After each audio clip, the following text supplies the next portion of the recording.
Bom dia, todos estão bem? Que bom.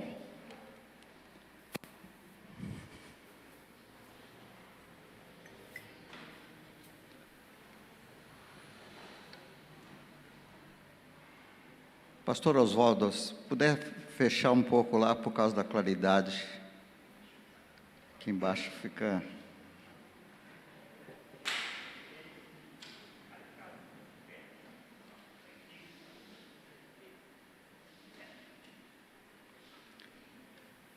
Alguém quer compartilhar o que tem aprendido sobre a oração? Nós estamos estudando sobre a oração já faz um tempo, né? E o que tem ficado no seu coração? O que você tem experimentado? O que você tem praticado? Alguma coisa?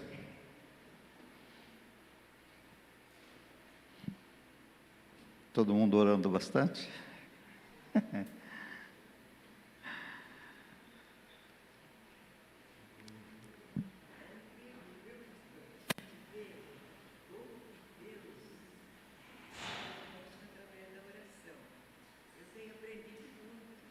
Deus fala conosco através da oração.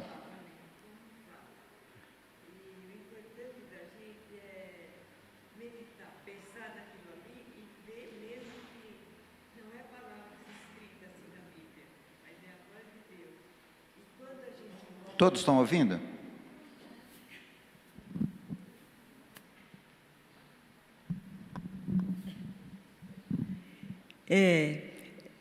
Como eu já disse, né? Que o importante é a gente meditar nas palavras que estão ali escritas. E dá para perfeitamente ouvir a voz de Deus. Assim eu tenho sentido. Porque eu tenho recebido muita resposta de oração que eu não sei nem como falar. E estou sempre vendo que Deus é o Deus, aquele que é Pai, aquele que supre. E até aqui Ele tem me ajudado, tem nos ajudado com paciência e perseverança.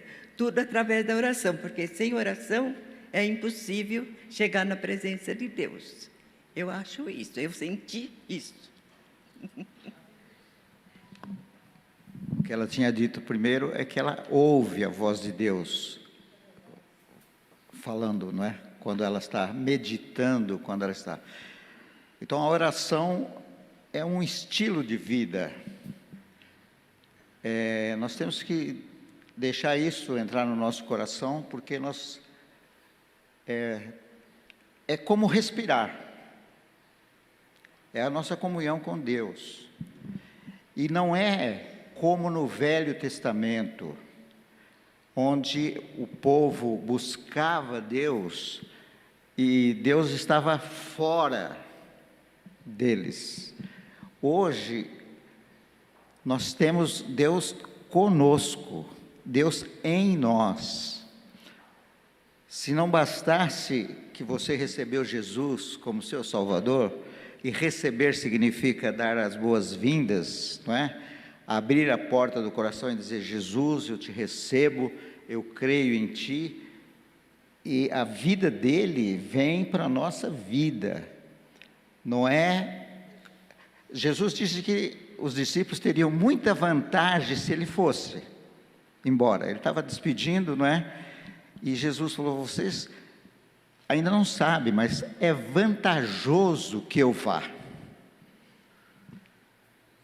Porque Jesus ia morrer, ele ia ressuscitar. Agora ele não é mais o Jesus em carne, mas ele é o Jesus em espírito, que passa a parede e está numa reunião com os discípulos, com as portas trancadas. E é esse Jesus, Cristo, agora, Cristo, ele é Cristo a partir da sua morte, da sua ressurreição, o ungido de Deus. E, além disso, ele falou assim: eu vou também dar o Espírito Santo. Eu vou e vou rogar ao Pai, e o Pai vai dar o Espírito Santo. Vocês vão ficar em Jerusalém, vão esperar a promessa, vai vir. E ele ainda disse mais: eu e o Pai viremos e faremos morada em vós. Então você tem Deus, o Pai, tem Deus o Filho, e tem Deus o Espírito Santo no seu espírito, ligado ao seu espírito. Então você não ora tentando ver Deus onde Ele está. Eu vejo às vezes as pessoas com dificuldade, querendo localizar Deus em algum lugar na sua mente. Olha para dentro de você. Olha para dentro de você.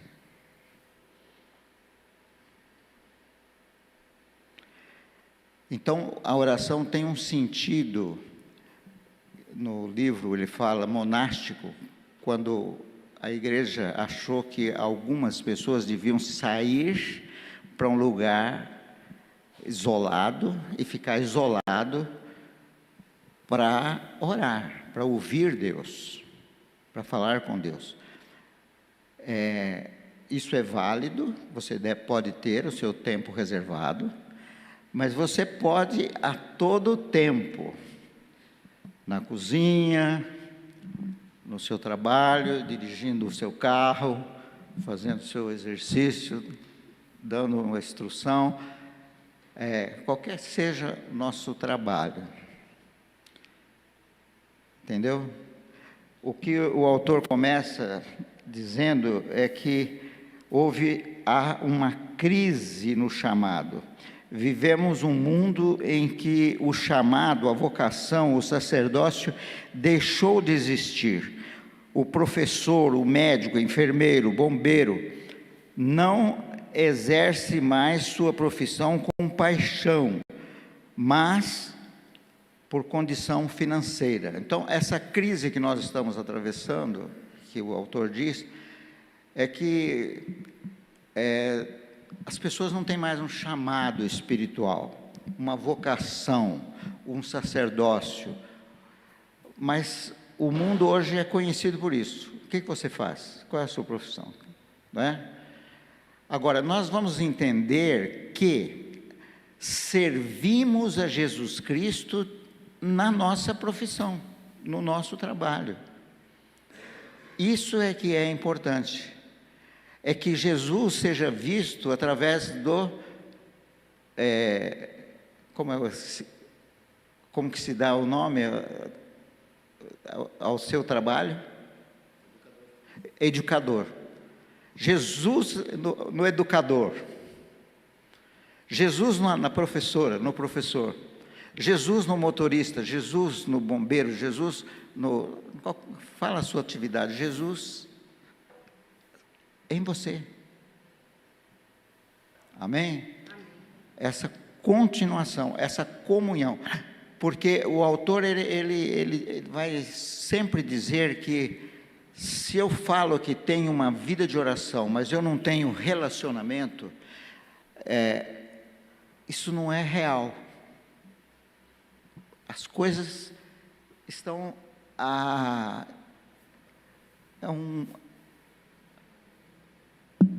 uma engrenagem. Eu estava lembrando hoje de manhã, não me lembro se exatamente o número, são 25 ou 26 vezes que a Bíblia fala de mandamento recíproco na igreja. Já ouviram falar sobre isso? Mandamentos recíprocos? Deve ter 25 ou 26, que é: amai-vos uns aos outros, orai uns pelos outros, edificai-vos uns aos outros. Alguém mais se lembra algum? O dizer recíproco.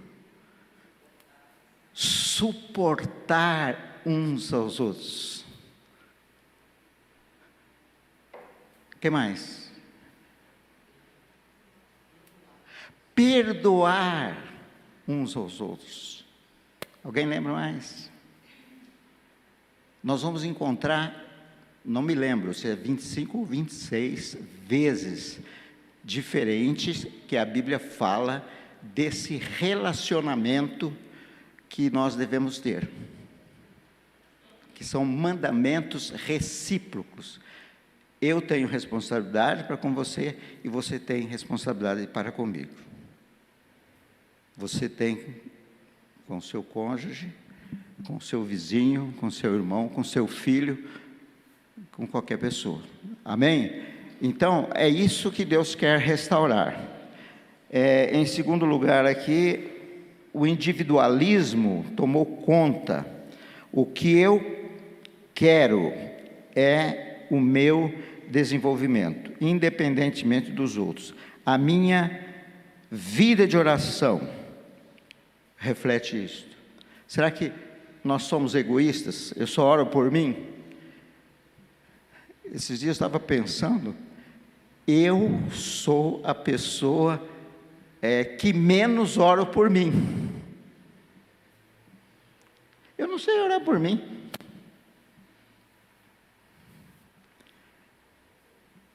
Eu chego diante de Deus, eu estou diante de Deus, eu estou em comunhão com Deus, e eu fico falando, o que eu vou pedir?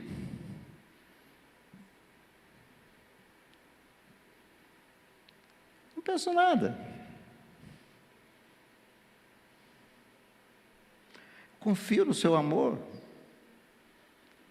Agora, quando eu estou com uma outra pessoa, e tenho oportunidade, e a pessoa abre o coração, aí eu tenho por que orar. Jesus, tenha compaixão. Jesus, ajuda. Jesus, o Senhor é poderoso. Quando eu sei de um problema familiar, de uma doença,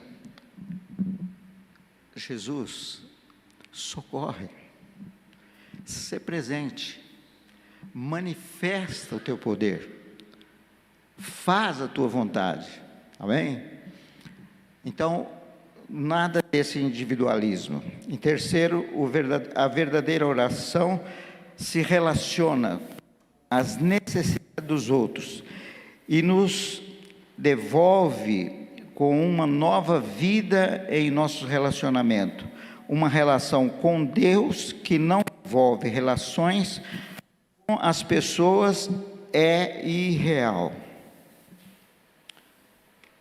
Deixa eu ver se eu sei mudar.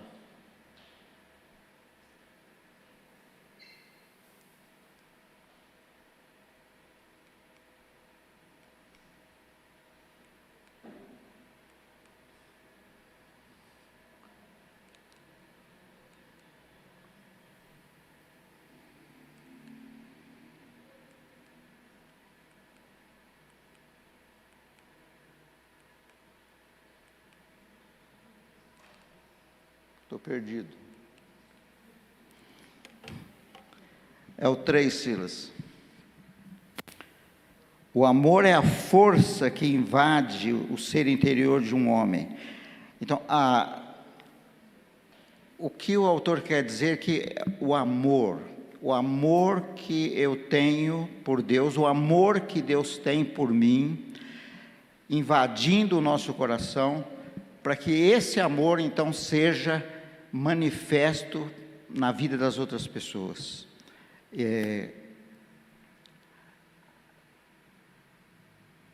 Vamos ver João 4, que diz, nisto está o amor, não em que nós tenhamos amado a Deus, mas em que Ele nos amou a nós, e enviou o seu Filho como propiciação pelos nossos pecados. Amados, se Deus assim nos amou, também nós devemos amar uns aos outros. João, ele diz assim, se você diz, eu amo a Deus, mas não ama o irmão, você é mentiroso. Por quê? Porque você está dizendo que ama a Deus, que não viu, e não ama o seu irmão que você está vendo. E Tiago, ele diz mais ainda. Não adianta dizer para o irmão, vai em paz, se aquece, se alimenta, se você não supriu a vida dele. Se ele está precisando de coberta, não é Deus que vai aquecê-lo. É a coberta que você vai dar. Se ele está sem alimento, como é que Deus vai suprir? É através de você. Deus vai dar. Então, dê o alimento. Amém? Então, por isso que Tiago discute a relação entre fé e obras. O argumento dele é dizendo assim, para aqueles que dizem que tem fé e não quer nada com as obras. Ele diz, mostra a tua fé. E aí a pessoa não pode mostrar. Como é que eu vou mostrar a minha fé? Ela é impalpável, ela é, né, invisível. Agora, eu mostro as minhas obras como resultado da minha fé, porque eu creio, eu faço. Eu não faço para crer, eu não faço para ser salvo, mas eu faço porque eu sou salvo. Efésios diz isso bem claramente, que nós devemos andar nas boas obras que Deus preparou de antemão para que andássemos nelas. É um caminho maravilhoso, porque Deus vai pôr as pessoas necessitadas ao seu redor, e você não vai fechar os ouvidos àquilo que você está ouvindo deles. Mas se você está em comunhão com Deus, se a sua vida de oração é uma vida efetiva, que o amor está fluindo no seu coração, é natural você, então, ajudar. Bem-vinda. Amém? Vamos adiante, Silas.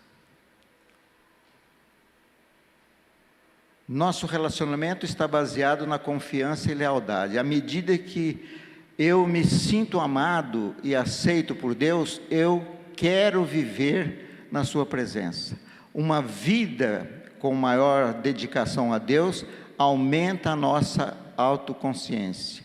Pensamentos reprimidos, acusações internas, imundície do porão da alma, vem à tona, mesmo que nos isolamos, estando no culto ou em jejum.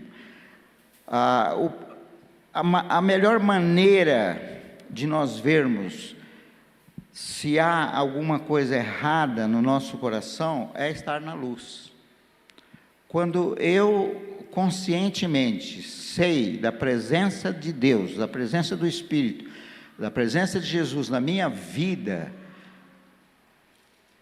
e eu oro, sonda-me, ó Deus, e conhece o meu coração, prova e conhece os meus pensamentos, vê se há em mim algum caminho mau e guia-me pelo caminho eterno. A oração de Davi, no Salmo 139.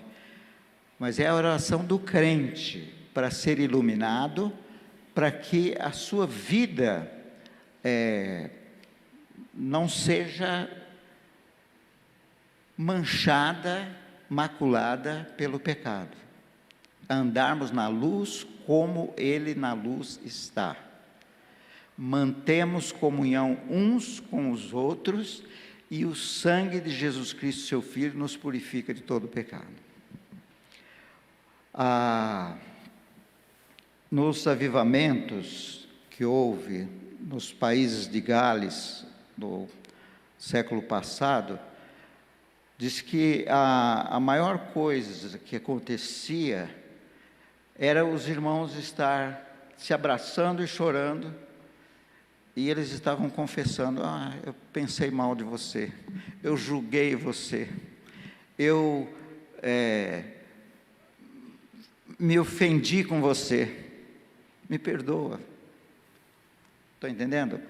Por causa do relacionamento, o mover do Espírito Santo nos corações era um grande, que vinha à tona aquelas pequenas diferenças. Às vezes nós temos diferença com pessoas e passamos a vida inteira com essas diferenças. Isso é ruim, não é? O Espírito de Deus vai nos levar a uma vida de santificação. A santificação é como a salvação. Ela é recebida quando nós recebemos Jesus. Veja bem, quando Jesus entra em nós, Ele não entra só como Salvador, Ele entra como Senhor. E a palavra de Deus diz assim: Ele se tornou para nós justiça, redenção, santificação, sabedoria. Ele se tornou para nós isto. Então você recebe tudo isto, né, ao receber Jesus. Agora, é no dia a dia dos relacionamentos e da minha vida íntima que vai crescer a santidade, que vai crescer o amor pelas pessoas, que eu vou me desenvolver na semelhança de Jesus. Um processo, um andar. A oração também é esse processo. E esse processo é que eu desafiei vocês a ver nos evangelhos como que era a vida de Jesus. Por quê? Porque Jesus quer que a sua vida seja repetida aqui na terra, através das nossas profissões, do nosso chamado. No professor, no corretor, no aposentado, que agora, né, no que faz, no que você faz, aonde você está, o que você estiver fazendo. Jesus não tinha, até os 30 anos, ele era o carpinteiro, filho de José, trabalhando lá, na carpintaria. Nós não sabemos quase nada sobre isso. Aos 30 anos, quando ele sai para encontrar João Batista, para ser batizado, para receber a unção, para começar o seu ministério, nós não vemos Jesus assim, preocupado ou com uma dualidade de vida, o que ele era em casa, o que ele era no trabalho, se ele continuou fazendo alguma coisa, se ele, ou no ministério. É um fluir constante de Deus na sua vida, é um fluir constante do Espírito Santo na sua vida. E na hora que ele orou com os discípulos lá no jardim e disse assim: daqui a pouco vocês todos vão me abandonar, mas eu não estou só, porque o Pai está comigo. Ele sempre está comigo, sempre teve, sempre teve. É por isso que ele falou inúmeras vezes: as palavras que eu ouço do meu Pai são as que eu digo a vocês. O Pai que mora em mim é que faz as obras. Eu não estou fazendo porque eu sou o Filho de Deus. Eu citei o caso de Pedro andando sobre as águas, numa outra, porque Jesus queria mostrar que eles podiam fazer. Na multiplicação de pães, quando Jesus estava lá no deserto, ele tinha recebido a notícia que João Batista morreu, foi decapitado. E ele foi para o deserto. Não foi chorar a morte de João. Ele foi no deserto. E naquele lugar, as pessoas descobriram que ele estava lá. De repente, 5.000 pessoas estão lá no deserto com ele. E ele começa a ensinar. Os discípulos também acabaram indo para lá. E agora está já perto do fim da tarde, escurecendo. Os discípulos chegam para Jesus incomodados, dizendo assim: mestre, despede a multidão, para que eles vão para algum lugar comprar comida, porque eles estão aqui já o dia todo, estão com fome, e aqui esse lugar é deserto, é perigoso. Será que Jesus não sabia dessas coisas? Jesus estava preocupado com essas coisas? Já que eles levantaram a questão, Jesus devolveu a questão para eles. Diz assim: dai-lhes vós de comer. Eles estão com fome? Dai-lhes vós de comer. Ah, mas agora não dá, senhor. Como? Nem 200 denários daria para comprar pão para essa. E onde nós vamos? Não tem padaria aqui. Onde nós vamos?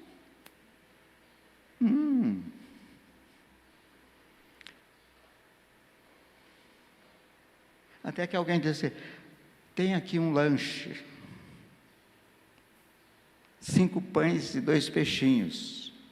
Mas o que é isso para essa multidão? Ah, então vocês têm. Traz aqui. Jesus pega o lanche e simplesmente ele diz: Pai, obrigado. Obrigado. E devolveu o lanche para eles, para os discípulos. Eu não sei quem era que estava primeiro ali para pegar o lanche, mas se era Pedro. Ele pegou os 2 pães, quebrou, deu metade para Tiago, metade para João, e Tiago e João quebrou, foi dando, e quebrando o pão e o peixe, e dando, e foram quebrando e dando. Quem alimentou a multidão? Não. Quem? Dai-lhes vós de comer. O que vocês têm? Um lanche. Obrigado pelo lanche. Dai-lhes. Repartir. Eles repartiram. O que eu vejo, e por isso que eu desafiei vocês, nós queremos chegar a um lugar do nosso relacionamento com Deus em que a preocupação ela fique ausente da nossa vida. Problemas fiquem ausentes da nossa vida. Por quê? Porque o Deus de toda a solução está em nós, morando em nós, e que vai falar conosco o que fazer em cada situação. Isso é repetir aqui na terra a vida de Jesus. É o desafio. Tá bom?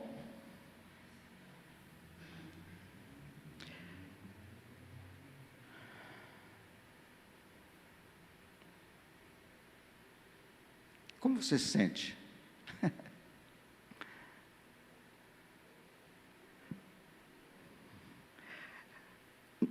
Deus quer que sejamos instrumentos. Instrumentos. Olha lá para frente. Tem um teclado, tem um violão, tem uma bateria. Eles estão fazendo alguma coisa? Não. Teclado, por favor. Faz alguma coisa. Toca. Violão.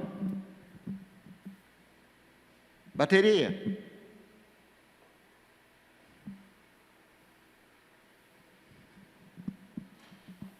Tem aqui os músicos estão por aqui, não? Estão saíram, tem algum músico aqui? Hã? Ah, aqui tem. Faz favor, vai lá.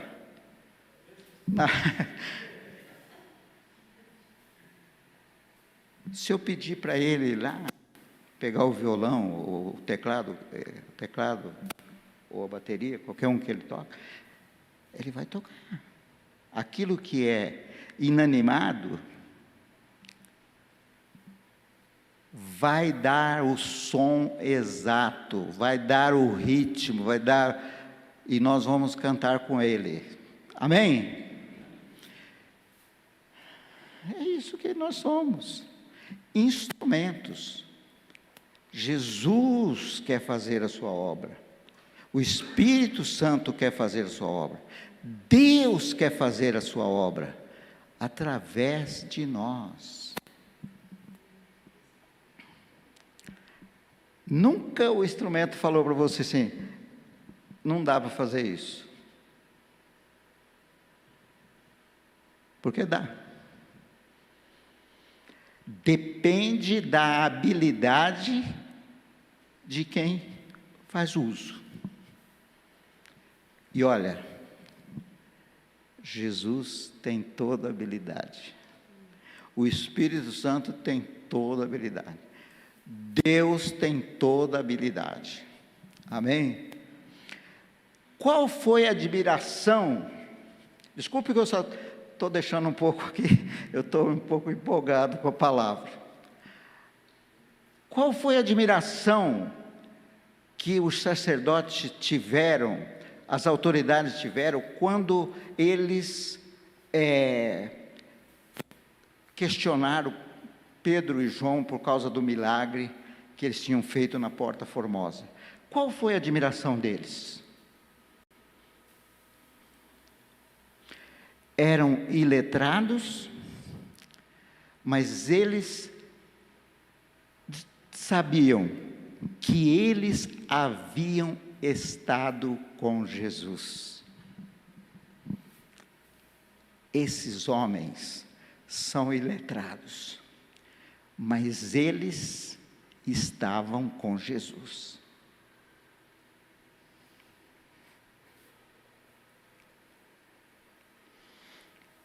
Não sei se vocês já ouviram contar, é uma ilustração, não é verdade, como se fosse uma fábula, que Jesus morreu e foi para o céu.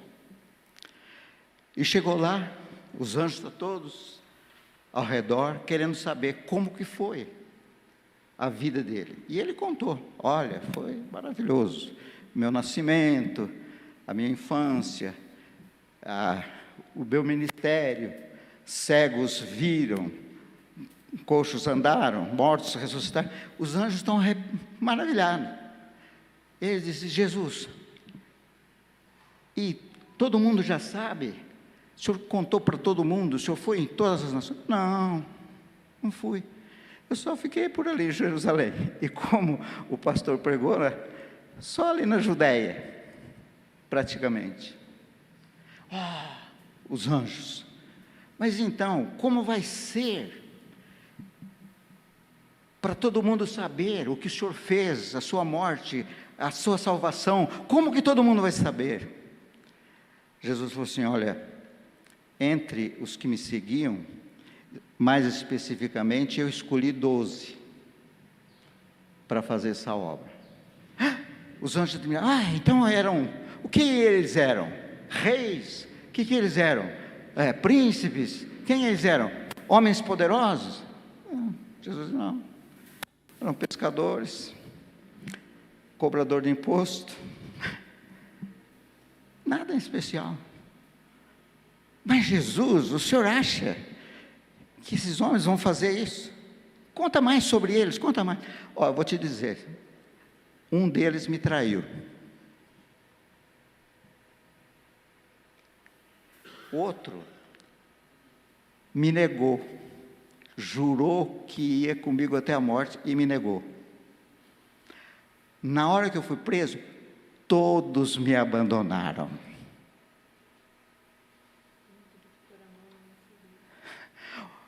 Um era incrédulo, que precisou pôr a mão na minha ferida para crer.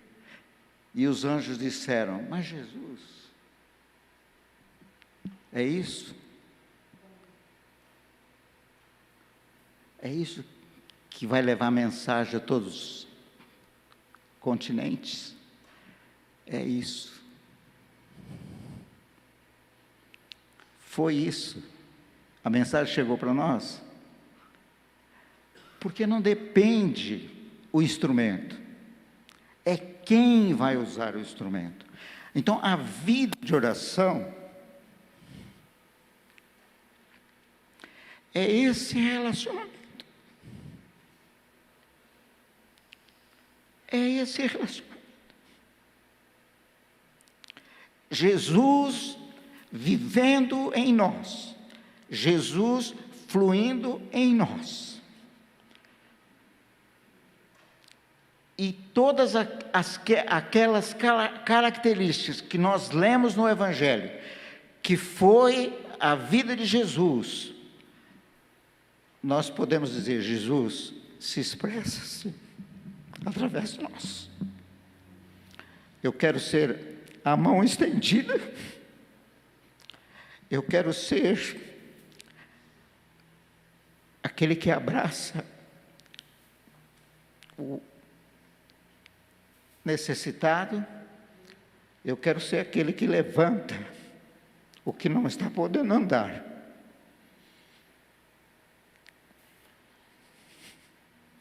Amém? Então, a vida de oração, irmãos, é um desafio. Nós somos desafiados. Aqui em algum lugar ele vai começar a dizer isso exatamente. O próximo slide diz que nós estamos num mundo fragmentado e que afeta a nossa oração. Os nossos relacionamentos estão quebrados. E no final, aqui no último parágrafo, diz: o pecado humano é um agente poluidor que atravessa as fronteiras conhecidas, que vem de pai para filho. Nós já falamos isso. Então, o autor diz que várias situações, por que nós não oramos, por que nós não confiamos em Deus, por que não há esse fluir de Deus na nossa vida, são coisas que estão relacionadas, e nós não conseguimos confiar em Deus. Graça e paz. Desde que a gente começou as aulas de oração, eu tenho pedido, realmente tem sido uma renovação para mim, né? A oração na minha vida, no meu relacionamento com Deus, com a minha família, com as pessoas, um todo. E aí eu tenho uma confissão e um relato também do que aconteceu essa semana. Eu nunca tinha olhado o ativismo como idolatria, né?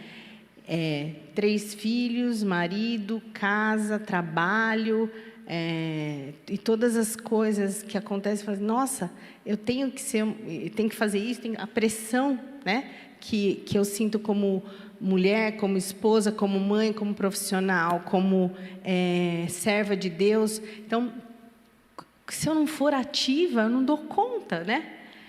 E aí eu confesso que algumas vezes eu olhava o não ativismo do meu esposo e falava: como ele pode? Como pode? Ele está parado, ele não está fazendo nada, né? Diante dessa situação ou daquela. Nossa, estou sobrecarregada porque, né? Eu falei assim: nossa, Maria e Marta, né? Eu e George. Aí, essa semana, aconteceu que a gente estava no carro. E eu nem me lembro o que foi que me preocupou, porque eu entreguei a preocupação para Deus no momento. Então, nem lembro o que era. Eu sei que eu estava preocupada. Ele falou assim: bem, sabe o que eu queria? Eu falei: o quê? Eu queria que você tivesse 5 minutos dentro da minha cabeça. Aí eu falei: Ele falou: você ia descansar tanto. Aí eu falei assim: olha, né, Deus está falando comigo através dele, né? Ele tá, muitas coisas que ele fez que me irritavam, aquela calma, aquela placidez, é o que eu preciso, é o que Deus quer para mim, né?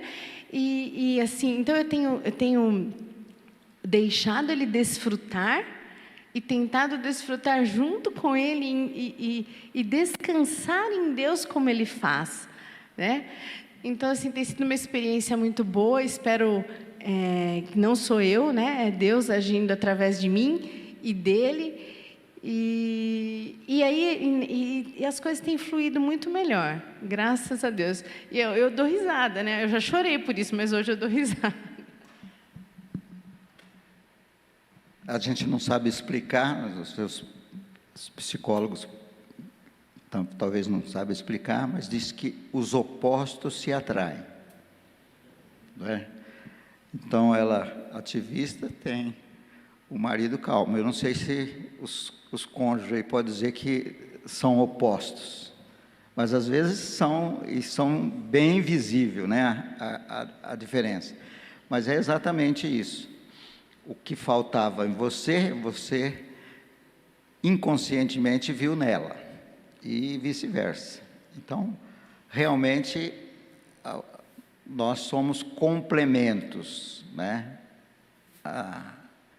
Não só a mulher a costela, né?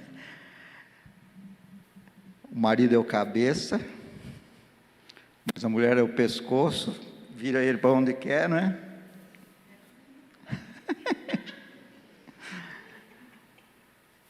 Mas somos uma só carne. Somos uma só carne. Agora, quando Paulo trata dessa situação em Coríntios, do casamento, da imoralidade, que ele fala que somos uma só carne, ele fala também, aquele ou aquela que se une ao Senhor é um só espírito com Ele. Aquele que se une ao Senhor é um só espírito com Ele.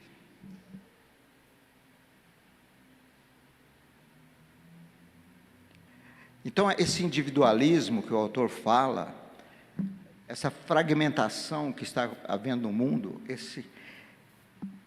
essa busca pelo eu em primeiro lugar, eu, não é? Acaba quando o crente reconhece o lugar, não é? E desfruta realmente do outro.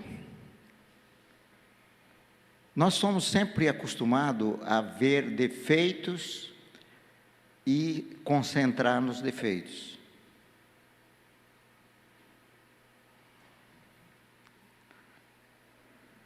Deixa isso de lado. Se você enumerar as qualidades do seu cônjuge, você vai ficar surpreso. Tem mais qualidade do que defeitos. Amém? Especialmente se você tem uma experiência de conversão. Pior ainda é perverter a virtude em defeito, né? Porque o que ele tem isso é uma virtude. É virtude, é. Porque a gente tem os nossos olhos é que faz essa classificação, às vezes. Bem, o que eu quero deixar com vocês hoje é esse desafio crescente. Irmãos, o cristianismo precisa ser restaurado. Eu não estou falando porque eu não conheço se a igreja aqui tem defeitos ou não. Eu estou vendo o cristianismo de um modo geral. Jesus precisa ser visto nas nossas vidas. Acontecimentos não é falta de oportunidade. Vocês têm visto necessidade ao vosso redor, no mundo? Tem visto necessidade? Então, essa palavra necessidade, eu acho que no chinês, ela significa oportunidade. Oportunidade. Tem necessidade? É uma oportunidade. Não que eu vou resolver, mas eu vou ser instrumentos para Deus resolver. Eu vou ouvir o que Deus tem naquela situação.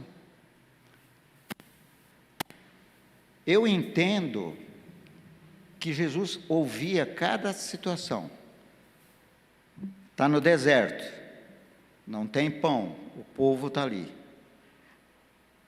Deus é que estava dando aquela tranquilidade a ele. Vocês acham que Deus está preocupado com alguma coisa? Está agitado? Está tentando pensar numa solução para os nossos problemas?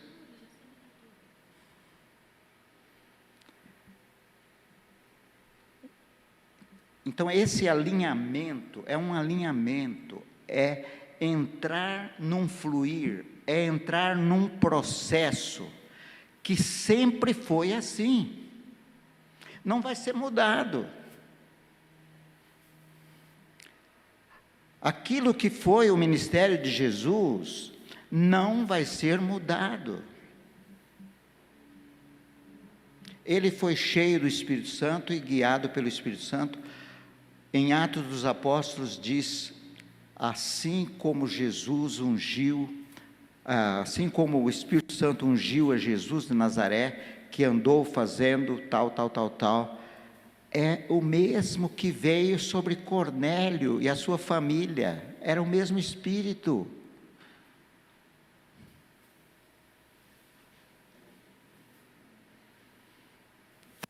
Amém? É o mesmo Espírito que está em nós e que vai nos ajudar. Romanos 8 fala que o Espírito Santo nos ajuda em nossa fraqueza, porque nós não sabemos orar como convém.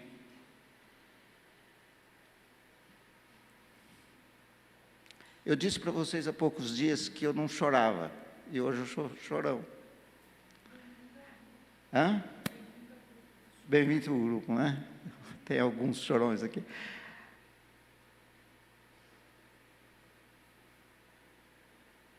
Eu disse que eu não sei orar por mim, e quando eu estou em alguma angústia, ou quando eu estou em alguma necessidade, que eu vou orar, eu não sei orar, eu choro. O Espírito me ajuda nas minhas fraquezas, com gemidos inexprimíveis, mas aquele que sonda os corações, sabe a intenção do Espírito, que segundo Deus intercede por nós. Ele faz a intercessão certa. Agora, ao mesmo tempo que nós temos Jesus aqui, pela fé, nós temos um homem. Presta atenção nisso. Nós temos um homem que experimentou carne e sangue na Trindade, ao lado do Pai, como nosso advogado, intercedendo por nós. O atual ministério de Jesus, hoje, diante do Pai, é o ministério de sumo sacerdote, não segundo a linhagem de Levi, porque Jesus não teria essa categoria de ser sumo sacerdote, porque ele não é da tribo de Levi, ele é da tribo de Judá. Então, nem sacerdote ele seria se fosse na linhagem humana, mas ele é sacerdote segundo a ordem de Melquisedeque. Sabe quem foi Melquisedeque? Um sacerdote do Deus Altíssimo, que apareceu e abençoou aquele que tinha a bênção. Então veja quem era. Ele era uma pessoa muito grande, ele era um tipo de Jesus. Diz que ele não teve começo e nem fim. Ninguém sabe a sua história. Jesus é sacerdote segundo a ordem de Melquisedeque. Ele está lá junto ao Pai como homem. Hebreus diz, ele sofreu todas as coisas como nós, e ele é capaz de nos socorrer quando somos testados ou provados. Ele é. Ele olha para mim e fala: Paulo, eu sei o que você está passando. Eu sei exatamente o que você está.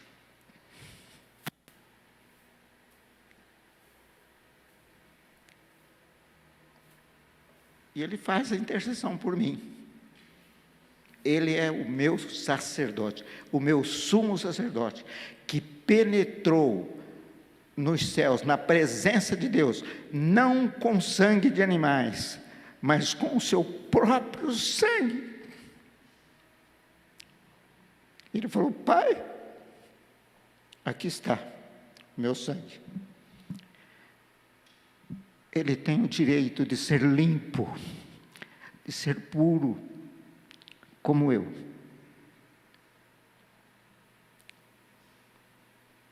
Como eu. Por isso que fala: o sangue de Jesus Cristo nos purifica de todo o pecado. Se você é puro de todo o pecado, se você é puro de toda injustiça, o que fica? Justiça, santidade, perfeição. Amém? É muito para nós, nesse canto do mundo, aqui em Jundiaí, nas nossas atividades, pensar de maneira tão alta. Não, absolutamente não. Deus fez isto através de Jesus. Em João 19:30, foi a última exclamação de Jesus na cruz: está consumado. Está consumado. Acabou. Eu fiz tudo. Quando se faz tudo, o que você precisa fazer? Nada. Crer, confiar. Receber. Eu recebo. Eu sou um receptor. Eu recebo.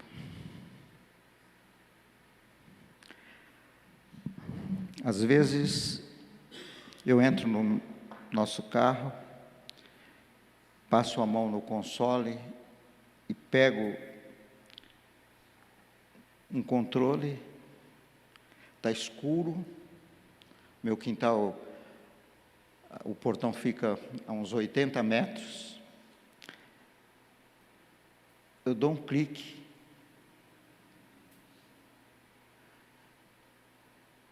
o portão abre. O homem pôde fazer isso. O homem inventou isso. Distância, escuro, não tem nenhuma ligação, mas um clique é suficiente para o portão abrir. Amém? Deus faz isso. Ele dá um clique em Filipe. E Filipe é transladado.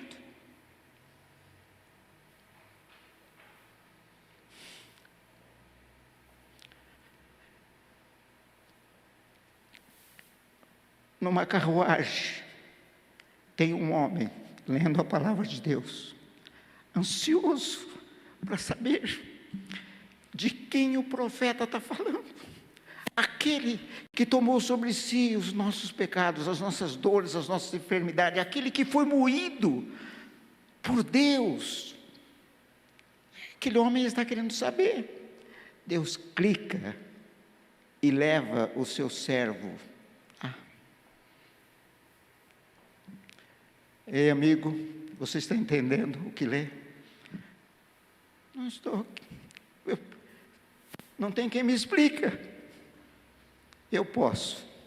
Dá licença? Subiu na carruagem. Foi explicando. Olha, esse é o ungido, é Jesus.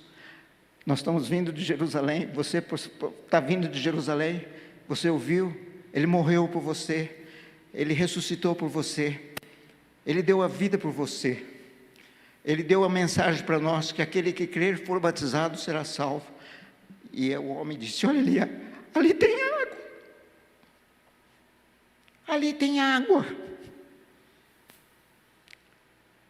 Eu quero descer, eu quero ser batizado. Irmãos, não tinha curso, ninguém ouviu falar. Ele não sabia. Filipe disse: olha, é lícito se você crê de todo o coração. Desceram, ele foi batizado, e Filipe desapareceu, um clique.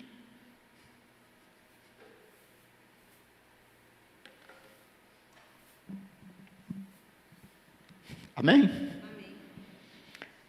Deus pode, irmãos, Deus pode, Deus quer fazer a nossa vida, o natural da nossa vida, como professor, como mecânico, como instrutor de musculação, qualquer que seja, Ele quer fazer de você um instrumento. Amém? Você vai abraçar aquelas pessoas e você vai dar Jesus. Amém? Amém. Uma boa tarde, um bom domingo e até a próxima.